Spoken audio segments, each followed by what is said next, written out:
Well, hey everyone, my name is Nathan Jones, and if you're new here, welcome. I like to talk about all things movies, specifically Blu-rays, and today we are doing yet another film journey, this time with a good friend of mine, John, from Plaidx2. We actually, I would say about a year and a half ago, I think we kind of interacted with each other, and we interacted with each other's channels, and I remember making a video back before all the film journeys even began. And I remember mentioning your channel as one to recommend to my friends, and ever since then, you've definitely have continued to grow, and I see that with your content. So I'm very happy to have you on this film journey, John. How are you doing? I'm doing good, man. Thanks so much for having me. It's fun to be on it since I've watched so much of your film journey content. So yeah, this is great, and it has been cool to get to know you too, man. So. It's about time too, because I mean, I took a small detour and break from it all, and I definitely was like queuing you up soon, and so that's where it all, came back. So luckily, this is thankfully we're able to do this again. So I hope everyone who's watching enjoys these film journeys. And like I said last time, if any of you are interested in potentially being in a film journey, even if you're a content creator or not, I would still love to talk to you. And feel free to reach me out down in the description down below via Twitter or Instagram. We're going to jump into John's film journey real quick. I hope you enjoy this ride. And let us know what you think down in the comment section. Okay. So John, the first question that I always ask when I do this is, tell me a little bit about your film journey in the sense of your earliest memories. So earliest memories for film for me would be, if I'm thinking like actual theater, would be Benji was the first, and have not seen that movie since then. It was my friend's birthday party. And so he had like 8 of us and all went to the theater and watched a very wholesome movie about a dog, courageous little dog. So, so Benji would be my first one. The next in the theater would be like Ernest Saves Christmas. We did like a family. Nice. Ernest of the greatest. Jim Varney, R.I.P. I know. I've introduced my daughter to the Ernest stuff, and it's a little hit or miss. Understandable. That's true.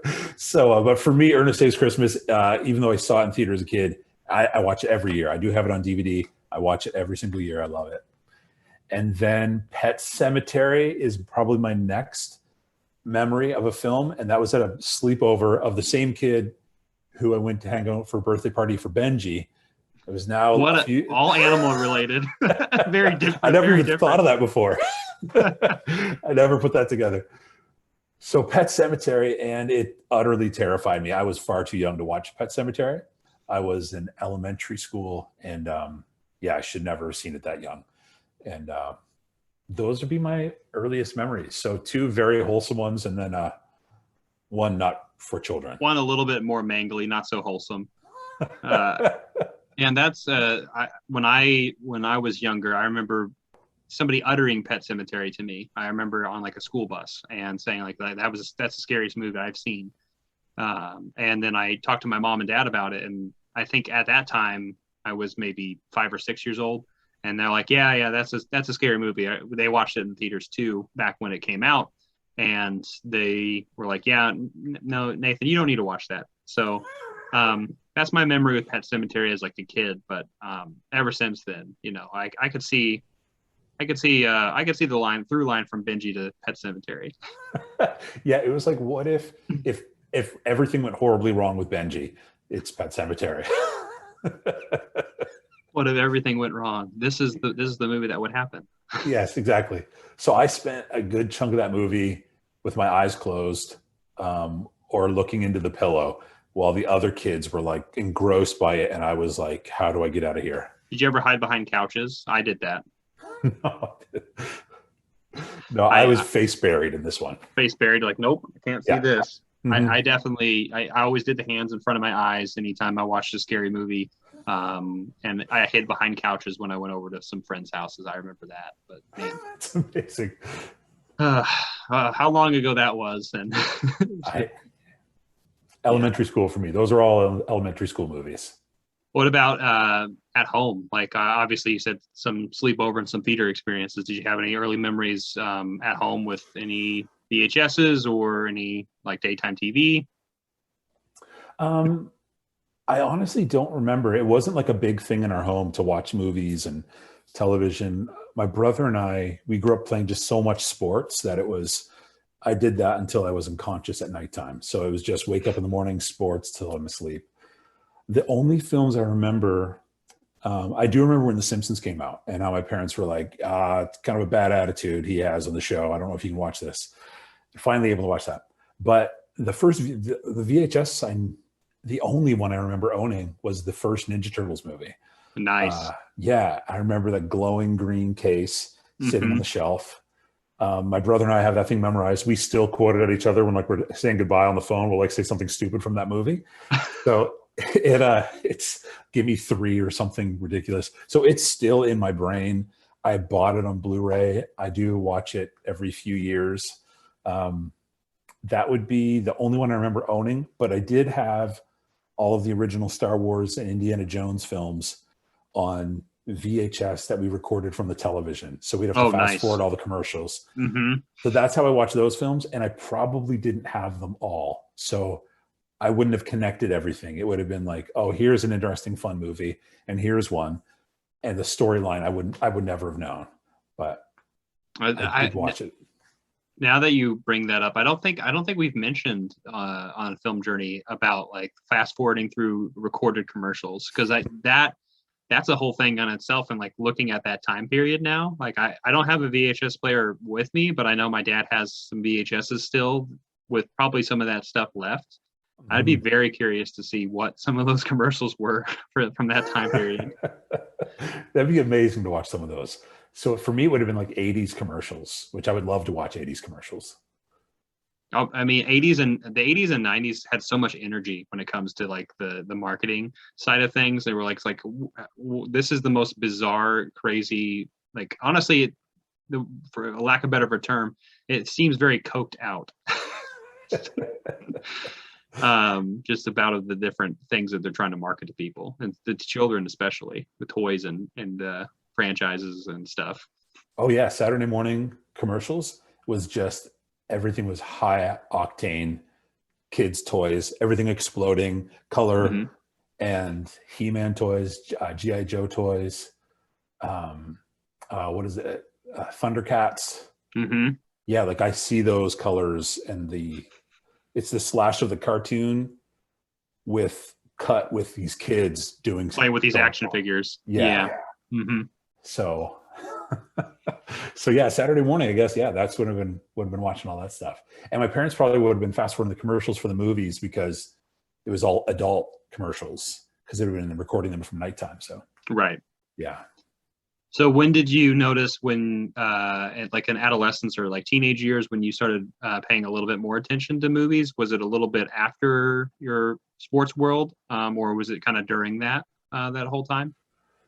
Growing up, it just wasn't like, it really wasn't the thing we did a lot. I have almost, other than Ernest and Benji, I don't remember theater experiences until college. It just, it wasn't there. So I got married really young. I got married after my 3rd year of college. So I was 20. And that's when movies went like hyperdrive for me. So we had my first year of marriage. We were just like dirt poor. My wife had just graduated college. I was in my last year.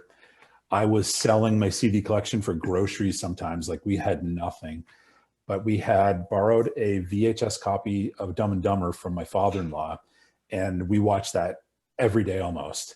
And when I did have any extra change, like roll up pennies or quarters, I would go to like the local mom and pop VHS rental place. And then I would start getting like Casino. I would start getting some of those kind of films and loved it. And I think Heat would have been in there. The Saint, I would have remembered. So there's a bunch of those where I started. And then it was just like really, really exciting. And then once we started getting jobs, then I remember theater experiences. Then it became really important and I started going all the time. But really it was like later college when I started getting access to that. When the season of life changed, sports wasn't a big deal for me. I was married, so we loved watching movies together. So that's when really it picked up for me. From Benji to Casino, what a leap. That's that's a movie has quite a bit of jumps to it. Yeah, which I love though, by the way, Scorsese. Yeah, that's awesome. That I mean, obviously settling into a different stage of life probably prompted you to kind of adjust to that, and here you are now. So what about, I guess after those latter college days, when did it all start, I guess, start really fast forwarding in like adulthood? Was there anything that you can remember memory wise that really stuck out to you? So for my wife and I, it was just one of the ways we connected, is in watching films. So we had I was maybe a year. So I graduated from college in Canada, moved to New York, upstate New York. And there was about 40 minutes from us, a dollar theater. And so on my day off, we would go there, watch a movie that would just out of the normal theaters, and then go eat, and then go back to the theater to watch a second movie. And so we did this all the time. And then I started, now that I have a job and I can start building my own collection, would start buying movies and building stuff up. And so we'd go to see sometimes 2 movies almost back to back in theater, which was fun. And then we just rented like crazy. So Blockbuster obviously you're there all the time. Mm-hmm. Grocery stores this is back in the day, but grocery stores had movie rentals. Yep. Spots. Grew up with that. And there's always little ones, and like we were in a little town, and so there's probably 3 or 4 little mom and pop video rental stores, and you had little cards from all of the stores, and so we would just rent all the time and built up a decent VHS collection. I think one of the ones I remember buying first would have been probably The Sixth Sense on VHS, and that's one my wife and I saw right after we got married in theater. And it was a really great experience because I took her to the city I was from, and it was in a rundown part of the city. The theater was a gorgeous old theater, unfortunately tore it down, but it was beat up. So there was like some chairs in the theater that were like wrapped in garbage bags, like taped up, like just broken. So, and I told her, I was like, oh, somebody was taken out in this theater, man. Like and you're watching The Sixth Sense, and so just want to create that horrible experience. I think there's a ghost right there. So it was great. So that movie was fun for us because we saw it together live. And then at the end of that movie, I was just so angry. I thought they made mistakes. There's no way they got me. And so it was one I had to buy because I had to watch it again to prove to myself they must have made a mistake. And they didn't. It was just a really, really well done film. Yeah. I mean, it's definitely still one of Shyamalan's best movies. I mean, still holds up. So, that's got to be a great experience. I definitely came to that one a little bit late, where I already knew everything. Oh, did you? I'm like, gosh, dang it, because it became a joke at the obviously ever since then it became kind of a very well known trope from him. But that's a really cool experience that you were able to go back to your hometown and watch something like that and interact with it that way. So Place I feel like, I don't think I've mentioned it too much on the channel, but Place really does hold a really special without saying place again, like just the environment you're in, I feel like has a lot to do with what you expose yourself to, and the memories that you associate with that. So besides that home theater, I mean, back in the hometown, is there any like places that you remember having like good movie memories at? It would be that hometown theater, and then it would be when we moved to New York, that dollar theater. We spent so much time there, and we didn't have children at the time. So we were married for 15 years before our daughter came along. And so we got to watch tons of movies. So it was a lot of time. And so it was at that theater, and it was just, for me, it was cool. So we would 40 minutes to get there, watch movie, go eat, come back to the theater, watch something else. And then we got 40 minutes driving back. And I'm also a huge music fan. So that means I've got, an hour You and a got an half. album. You got an album or two. Throw in Yeah. there. Yeah. So we just like, and you're in your 20s, your young 20s, and it's all back roads. So you're driving super fast and you have music cranked. I'm with the girl I love, and we just watched a ton of movies. It's like, it's the best, you know? Yeah. So it's a very romantic time in my life, you know, where it's just, you got nothing, no more responsibilities. We're out of school. We finally get jobs. We're okay. We got a little apartment, but we're okay. And we had come off the heels of our first year marriage where I was selling possessions for groceries sometimes. Yeah.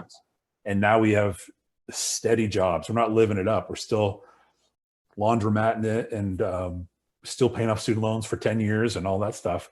But we're secure now. We're okay.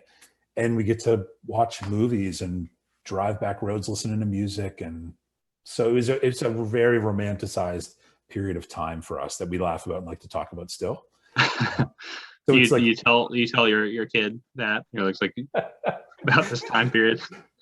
she hates it when we do anything, just the two of us. She's like, because it's the three of us. That's all she knows is our world is the three of us.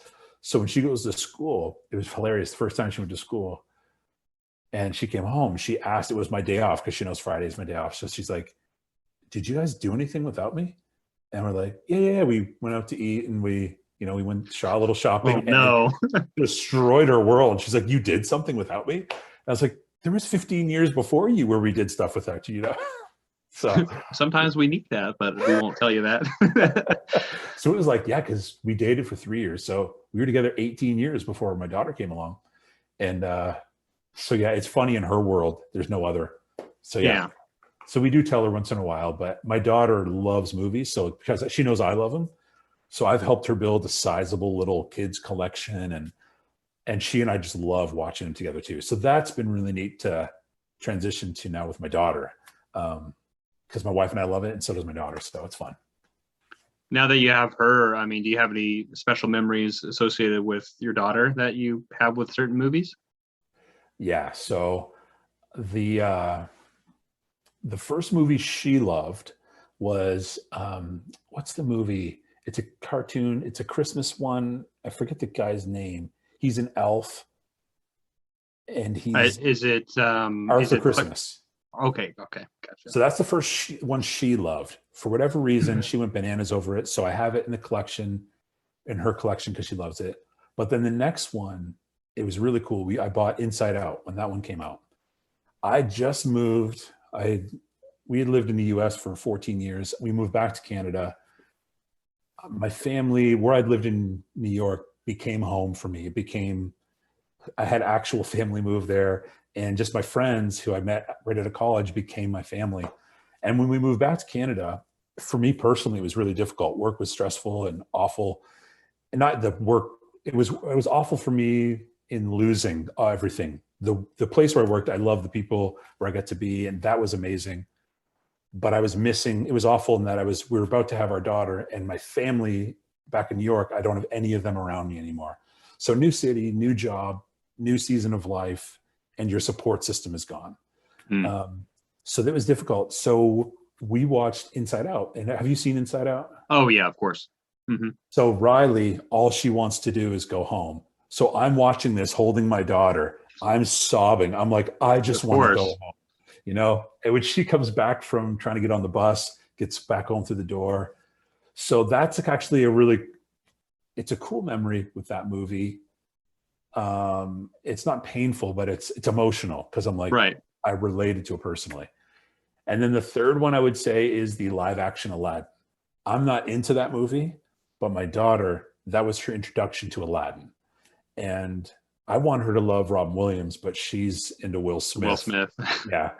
And, but for her preschool, they did a trunk or treat event, and she asked if we could dress up. So my wife's idea was, she and I will dress up like the Aladdin characters. And we didn't tell my daughter what's going to happen. So she dressed up like Jasmine because she wanted it. And then my wife and I came out of the room. My wife was dressed up like the monkey Abu. Yeah. I was dressed up like Aladdin, and my daughter teared up because she's like, my dad is Aladdin. And then I teared up. And so I gave her a huge hug. And so that movie means a lot to me because we have that additional memory tied to it. So yeah, those would be three movies that with my daughter, very cool connection there. Well, I hope those movies keep piling up. Those are cool memories to have, especially early on. And, yeah, I mean, I feel like that's a good through line with a lot of the people here who've been on the film journey, just talking about kind of their past and like what their parents showed them, and like associated with some of their, reactions to things and why we are now where we're at. So I think that's really, really cool that you have somebody who loves it too, and it's going with the full ride for it. So that's awesome. So I'll show her Pet Cemetery maybe next year. Maybe, yeah, exactly. We'll show her Benji right before it. Let's do a double feature. Benji's right here, and then and it's like, oh, that's really cute. It's like, all right, now Pet Cemetery, Benji's back. But the return of Benji. Pet Cemetery, and then like you just you have your own copy, and then you just kind of Sharpie Benji's back. Something like that. How to guarantee you messed up your kid forever. I'm gonna be a bad parent. Oh man. Oh, that's awesome though. Yeah. Well, maybe sometime, but get there. This is a question I like to ask a lot, but I also like to adapt it every single time, just a little bit. But knowing all those movie memories you've had, you maybe even have mentioned some, like obviously like Aladdin associated with your daughter. But what are some of your favorite like films? Do you have some favorite movies over the years that you've continue to love, or like newer ones that you like maybe the season of life you're in right now that's a favorite, or what? Yeah. So I would say, like, if I have to make a list of like all times, Chaplin's The Kid would be very close to the top. That was my introduction to Chaplin, and I fell in love with Chaplin after seeing that. And I instantly thought he was a genius. I've always seen his face and known he did the silent films. Very well known. But I saw that, and it changed everything for me. Mr. Smith Goes to Washington. Oh, I love it, man. It is start to finish. It is so good. It's one of my favorite Chaplins. I get it. Yeah. Mr. Smith Goes to Washington is a favorite because that was an introduction to Jean Arthur and to Jimmy Stewart. Mm-hmm. So that's a big one for me. It's a Wonderful Life obviously is amazing. That would be in my top. The Rocky Creed series franchise is all-time favorite franchise for me, hands down. I think obviously Rocky 5 isn't great, but everything else to me is so good. Pulling out all the good ones. So in right before I left, when we moved back to Canada, I was saying goodbye to a friend, and we were like, hey, let's go see a movie together. And our local theater, was putting out films that were older films. And so obviously the first Rocky came out before I was even born. And the month I was leaving to leave that place, that's what they were showing, which is kind of cool. And so I got to go with a really good friend of mine. And I was just sitting there. The theater was almost empty, but I was just sitting there with like tears in my eyes, like, because I just love the film so much, the whole franchise. And to see it in theater for the first time, it was brilliant. So with the friend as you're about to leave. Exactly. Yeah, there's nothing beats that. No, so that's a big one for me. Lord of the Rings. I know you're a Lord of the Rings guy. Yes, the precious. Right there. That one, the Sam Frodo relationship. I cry all three films. It's so amazing. I love it so much. So that would be, and then newer stuff. John Wick is probably the movie I've seen the most in my amount of times. I can watch that every day. So you love Benji once again. I'm so angry about seeing Pet Cemetery that now John Wick I need. So don't kill puppies. Yeah, don't kill puppies. This is what happens. So I love all the Wick movies, but the first one in particular I think is perfect. New, The Farewell, the A24 film. Oh my goodness, that was my favorite movie of that year. Holy cow. That movie is amazing. Awkwafina. That was the first thing I'd seen Awkwafina in, and I thought she was perfect. The whole cast was perfect.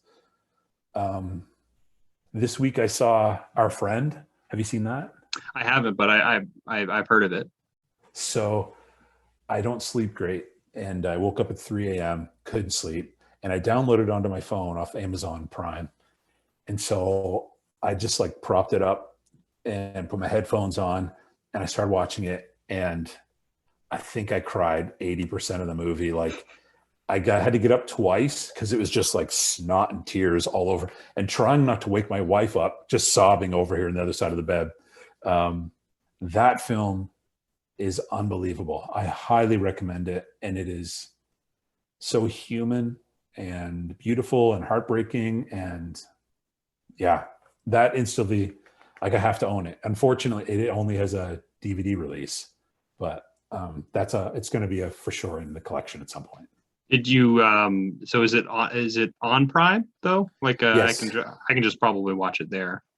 Yeah, I streamed it to see if I'd want to own it, and without a doubt I want to own that film. Yeah, I'm gonna add that to my queue. I mean, I'm going through some October stuff right now, but I definitely, a good healthy scare and then eventually followed up by a cry would probably be warranted.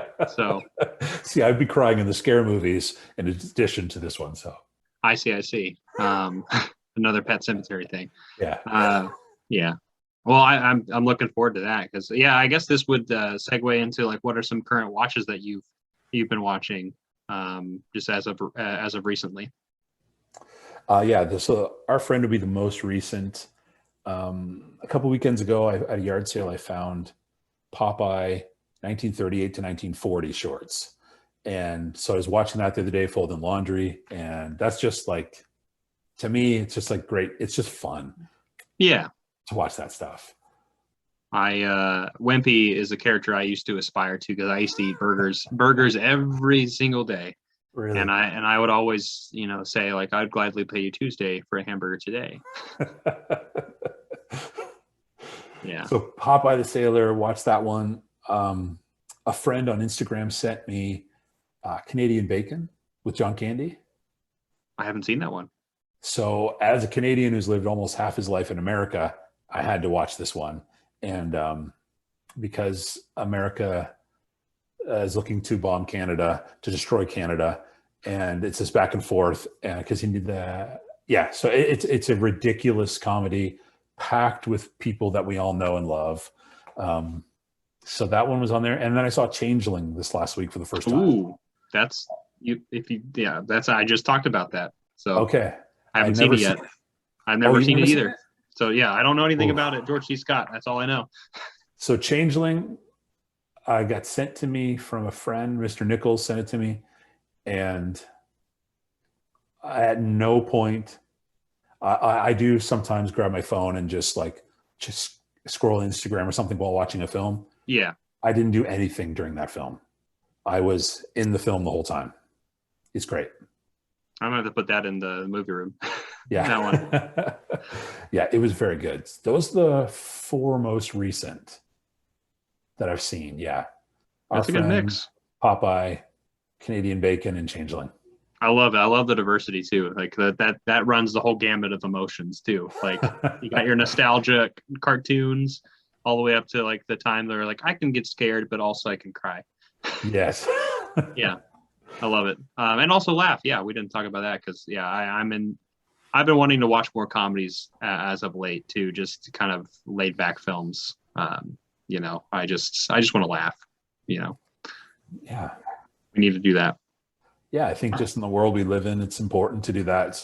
I think your soul needs it. So. Oh yeah. So obviously we just talked about a bunch of different time periods when all those movies came out, but do you have a particular favorite decade of film? Yeah. Yes. So for me, it'd be almost a draw between the 30s and the 40s, but I'd give it to the 30s. I think the 30s, yeah, it has some of my favorite stuff. So Frankenstein in 31 is my favorite horror film, which I know is not that scary of a film, but it's good though. It's very good. Yeah. And then you got Chaplin, you have him coming out with City Lights, which is brilliant. Modern Times comes out in the 30s. So you have good Chaplin. And then Gene Arthur starts putting out a ton of stuff in the 30s. King Kong is in the 30s. So you've got some cool creature feature monster stuff. I know you've mentioned on your channel Destry Rides Again. Love That's that an movie. amazing film. Loved it. Marx Brothers. They've released Oh a yeah. ton of stuff in the 30s. I don't have my Groucho Marx glasses, but I need to find them somewhere. So that's Bringing Up Baby comes out in the 30s. So there's just like, for me, a ton of great content in the 30s. The 40s, it'd be really, really close. But the 30s for me is, if I want to just have total peace and know I'm going to love this, I'll put something from the 30s in. Yeah. The 30s have slowly become one of my favorite decades too. So I completely understand a lot of I love the diversity of the time, like, because obviously, around this time period, there was a Great Depression going on here in the States, especially. And so seeing the different writers and directors and actors trying to figure out what to do with this whole medium is actually really, really cool. And to see a lot of different takes at it, from comedies to stop motion animation like King Kong, So I love it. It's a highly creative time, and that's what I like about it so much, because I feel like a lot of the times that anytime there's any type of societal I guess thing that's going on in society, the tumultuous things that are happening around us will spark that creativity for see what we can do with that. So I think that's really cool. Yeah. I feel like this would be a good natural transition. I feel like I might know some of the answers just based on some of your favorite films that you chose, and then also based on the fact that you just mentioned like Jean Arthur and Jimmy Stewart a little bit, and the 30s and also early 40s. What are some of your favorite actors and actresses? Jean Arthur is far and away my favorite of all time. I'm a handful of films away from having her entire released filmography. I could watch her stuff every single day. Mr. Smith Goes to Washington was my first film to see her in, and it floored me. I think she was perfect. I think she is hilarious. While she was very beautiful, she didn't lean on that to be why she was strong. And so she didn't need to be rescued by the guy. She could stand toe to toe with anybody. And then when I became to learn more about her, knowing that she struggled so deeply with anxiety, and she would be on the set crushing it and just killing it, and then be in her dressing room vomiting, and then come out again and crush it, and then retiring so young. So I think she's one of the most interesting actresses as well. And there's only really one book out on her life. I think it's called The Actress No One Knew. The Actress No One Knew, maybe. And so I haven't picked it up yet, but I find her infinitely interesting and a brilliant comedian. I think she did drama great, but yeah. So she would be at the top of my list, and that would be by far. Jimmy Stewart, but Jimmy Stewart, not in the Hitchcock stuff or even in the Westerns. I like him in the everyman romantic comedy, the screwball comedies, Harvey, Shop Around the Corner. I love him. You Can't Take It With You. Mr. Smith Goes to Washington. Right. I love him in that. Mr. Deeds Goes to Town. Mr. Deeds Goes to Town. Yeah, so Jean Arthur's in that one. I would say Chaplin is in there too. I think every once in a while you see a genius. I think you have good actors and actresses and good directors. And then I think there's genius level, and I think Chaplin is genius level. When you start unpacking some of the Criterion special features, you start learning his process and reading on him. I think he was a bona fide genius in how he crafted comedy. So he would be there. Audrey Hepburn, I think, is maybe the most charming person on screen ever. She smiles and she owns everything. Like she's just charming. And so I like her films. New would be Denzel. I think Denzel is, I watched Fences this year. And I haven't seen that one. I remember that though. It's like it's a master class on acting. Like you watch it, you're just like, this guy's the greatest. And Viola Davis, I would say she is one too, becoming increasingly one who I think is just She's on another incredible. level. Yeah. Hmm. I know people don't like him, and maybe it's not an okay thing to say these days, but Mel Gibson is one of my favorite actors. If you just talk about his craft, I think he's great. Obviously Braveheart's amazing and Patriot's amazing, but for me, the Beaver is, I Oh, think, I one of his remember that. greatest. I remember. I think I rented that back when movie stores. This was like the end of the movie store days. Sure. But and I think there was a grocery store that I worked at that had movies there, and I remember renting it. But I need to rewatch it. It's been a long time since that movie came out. So I mean, if you on the subject of mental health, Jodie Foster's in it. The whole cast, Anton Yelkin's in there, Jennifer Lawrence is in there. It's a huge cast. And Gibson at the time was personally, everything was falling apart in his personal life. If you watch that film and you recognize that season of his life, it's interesting watching it. It makes me wonder how much of that is acting and how much of that is real tapping raw into emotion. right. Yeah. So I think, and then Get the Gringo. Do you ever see that movie? I never watched that one. No. Mm-mm. It was a B movie, or it was kind of put out. No one really cared about it. It was after everything, but that's a great one too. And then Robin Williams would be another one on my list, and not necessarily his comedies. More as dramas. Patch Adams, I weep through. What Dreams May Come, Good Will Hunting. Yeah, Did you ever those would watch be. World's Greatest Dad? Have you ever seen that one? No, I haven't. That one I think is one that not enough people talk about. I mean, it's a pretty weird situation, but it's one of his latter, like as you were saying earlier with Mel Gibson and the Beaver. I feel like this was near the end of his life, and so I feel like there was a little bit of biography attached to this with some of his mental health issues, of course, as well. So I would say World's Greatest Dad is a movie you should check out. So I think you would like it. It's emotional, of course, but if you like those movies a little bit more for him, I would say that's a good one. I don't know about you, but I feel like Robin Williams just had this ability to make you laugh, and then like in the very next moment, he like saw into you almost, and like he brought you in emotionally, huge. Mm-hmm. And I think that was just one of those incredible gifts he had that not everybody has. Yeah, I mean, I guess the closest thing I could see with the akin, maybe obviously in a lot, I would tone down because Robin Williams can go really up here. But like Mr. Rogers is the closest thing I can think of to somebody like that, where you can really just kind of let yourself be yourself or like unload yourself. I mean, obviously I never met Robin Williams, never met Mr. Rogers, but they made you comfortable, if that makes sense. And so I get what you mean. Yeah. But yeah, I miss them both. So I know, man. They were such like light, and yeah.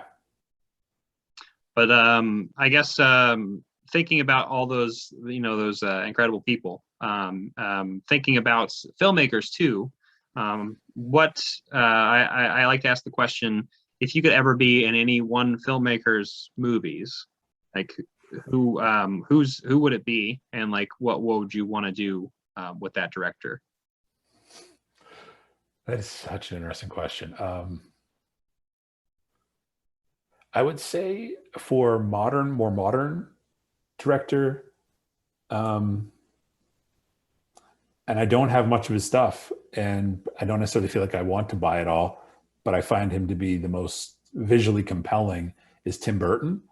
I love what he does with color, and I love the pale faces and dark around the eyes. And it's like in so many of his films, it's the same look or feel. And so I find everything he does visually the most interesting. So I would say him. I love it. Yeah. Yeah. And it's like Sweeney Todd. I don't like musicals, and I'm not into horror. And you love that one though. Love it. And I just feel like it's so dark, and at the same time, there's really good humor in it as well. And so I'd say him for modern, but my heart would say like a Capra or a Howard Hawks screwball comedy. Oh, I I love that. find I love that those answer. it would be the best to be in something. I'm a horrible actor. I can't act at all. I But can't either. So I'd be right there with you in these Capra movies. It's like we're just people on the side of the street having a conversation. It's like we're in the movie. Look. yeah, let me read the newspaper on the bench. I can be that Yeah. guy. I would say his stuff because I could watch both of their stuff forever. Yeah, Um, me too. they're I just get so it. good.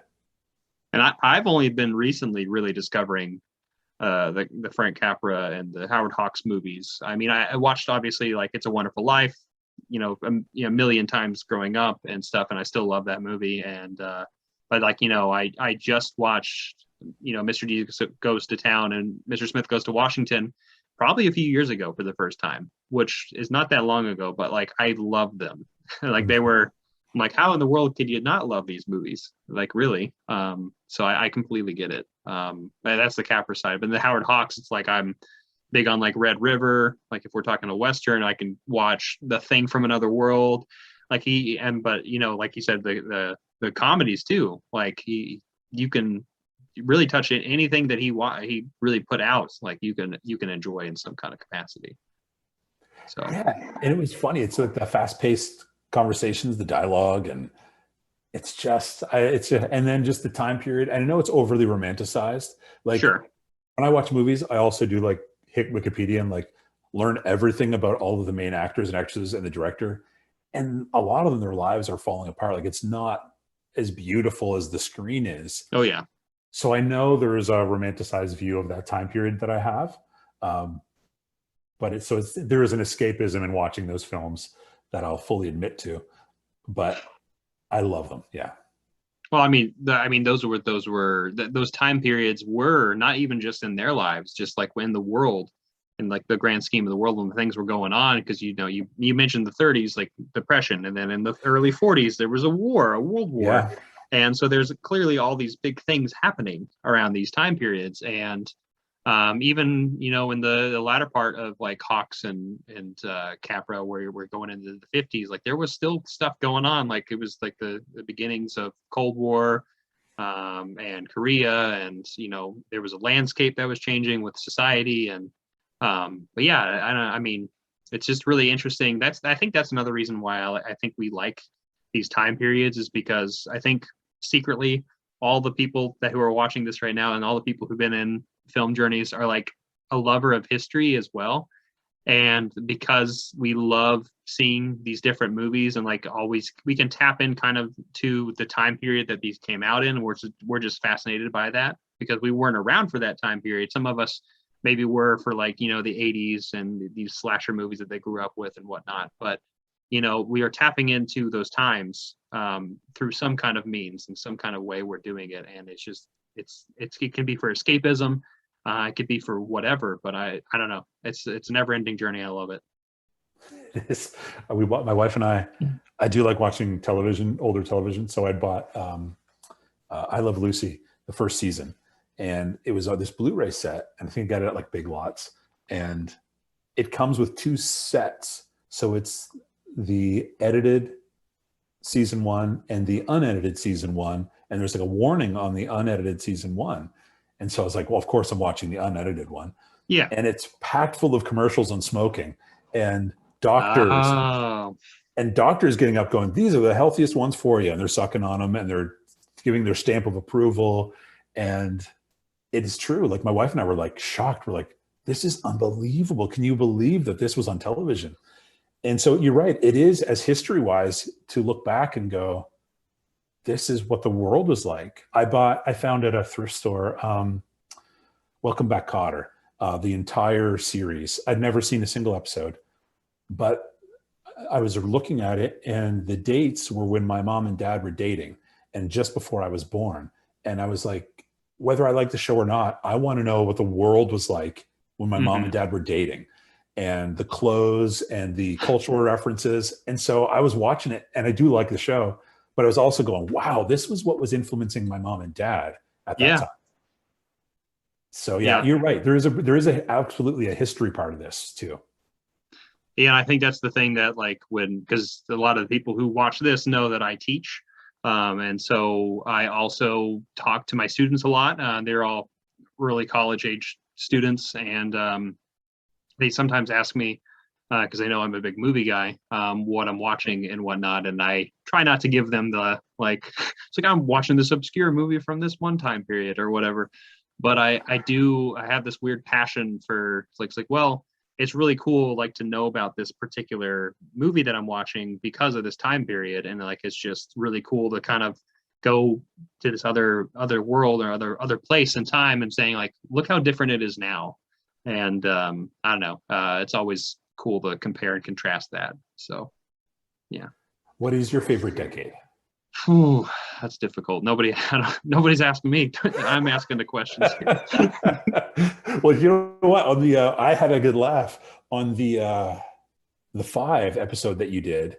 You totally caught me off guard because you did that to me on the very first question. I was like, oh, I don't answer this. I don't know what to. And I actually had to grab my phone. What did I watch recently? Mm-hmm. You know, so you did catch me off guard on that one. Yeah, it's okay. You caught me off guard. I don't know. I feel like it changes a lot all the time because, like we were just talking about with the 30s, it's like that's, you know, slowly becoming one of my favorite decades. I honestly want to say it might be the 50s right now. Cool. I think just because of world cinema. That was kind of like the beginnings of a lot of Japanese cinema that I really, really like. Swedish cinema with Bergman and whatnot. I don't know. It's hard for me to say because I love movies from all different decades for different reasons, of course. Like if I want to watch horror movies, I know I'm going to go to the 80s. That's going to be like the heart and soul of a lot of horror that I really like. And if I want to watch, you know, gritty dramas, like I'll probably go to the 90s because I feel like the 90s has a chock full of those things. If I want to go, you know, for more smoky noirs, of course, the 40s, and comedies, I go for the 30s, honestly. And then also I go back in time to the early 2000s when I was watching Sandler, Farrell, and all those other comedians kind of come out of SNL and do their own thing. And, you know, it's hard for me to decide, but I would say at the moment, the 50s might be the one, which is a choice you don't hear very often. So, but, you know, I'd say right now the 50s might be my favorite at the moment. So, but kind of going around all the things that we were kind of just mentioning here. So I guess outside of just watching movies, how has your passion for film and cinema impacted the way you interact with the world, your outlook, how you interact with other people?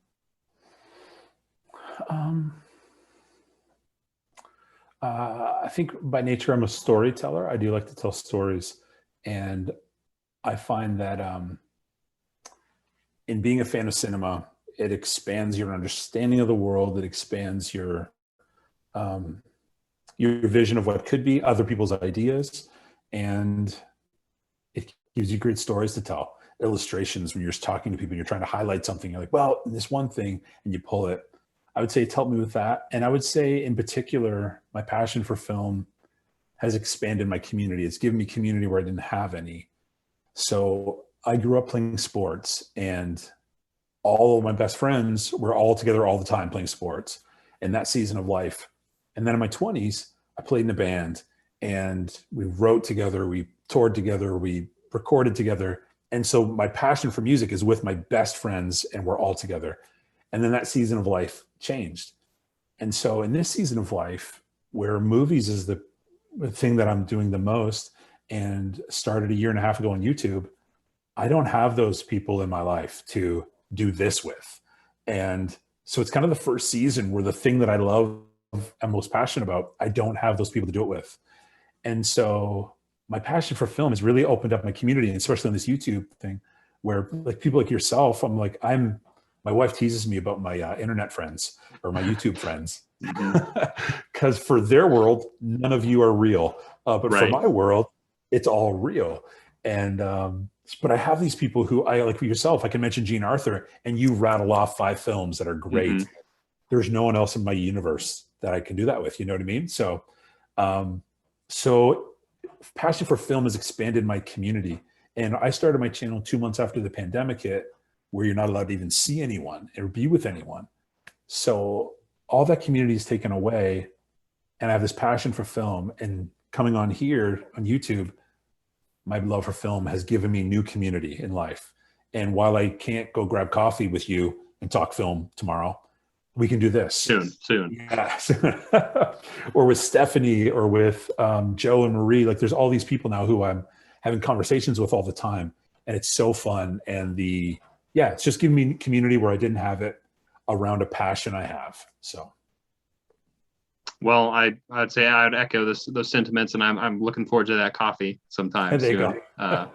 go. We're I would have to echo that, and I'm just super thankful to have you and many of our friends just happen to. It's weird how this thing that we all enjoy is kind of an insular thing. I mean, obviously we have maybe our families, or where we can watch some movies together and friends and whatnot, but like you said, not anyone to the level of like our obsession with these things.